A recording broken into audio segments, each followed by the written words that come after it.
Hello, this is Marcia reporting outside the Clark County Genealogical Society Library. It's spring, and here in Clark County, everything is growing, as you can see on our landscape. Things we want and things we don't want at all. Yesterday, we had a crew, and we put in this barberry. And over there in the corner, we added some more color with barberry because they're drought tolerant. And although we have sprinkler, we don't live here, and so keeping things properly watered is a big challenge. Behind me is Oregon grape, and it is under a process for lowering it and taming it. But one of our two biggest challenges is weeding down the verdant growth and pulling out the weeds. So we are working on that, and if anybody has time to come and join the fun, avid gardeners, closet gardeners, please let me know. You know where I am at the library most of the time. You know, we're really fortunate. The Oliva family has given us use of this building, but we have both sides of the property to look at, and they're very open.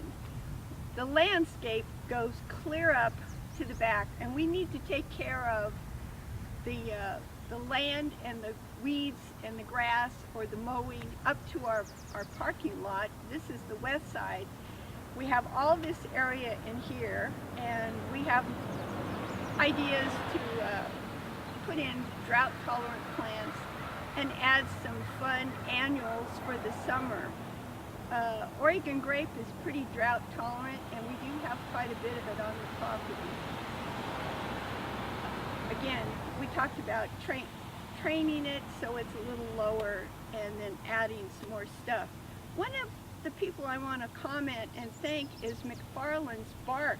All the bark on the property arrived last fall, a giant truck from McFarland, and all our volunteers in the fall emptied the truck, and we spread bark everywhere. Without the bark, we would have weeds that would probably look like the open fields to the west of us here. Instead, we slowed down the process, but still, we live in the Northwest. We live in an area where everything grows, and here it is spring, and it's growing again.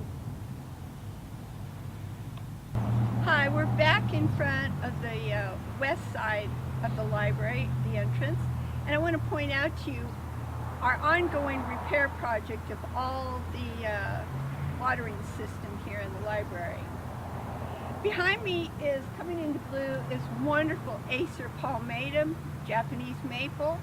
The azaleas are finished, but coming up in the springtime and over to the summer, we're going to have a lot of annual color, as small fuchsias, small geraniums, and other sweet summer plants to add some color and texture in the garden, in the front part of the garden here. Okay, we're back in front of the library, just east of the entry sidewalk. You can kind of see more of the plantings, and we're going to add more color. Another part of this fun repair of the broken water pipe is right here.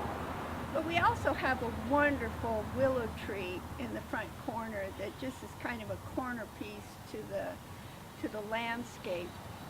In front, though, one of the challenges for us is weeding the rockery, you might call it. All these river rocks don't keep the weeds away permanently. Looks terrific, but green things grow in between because birds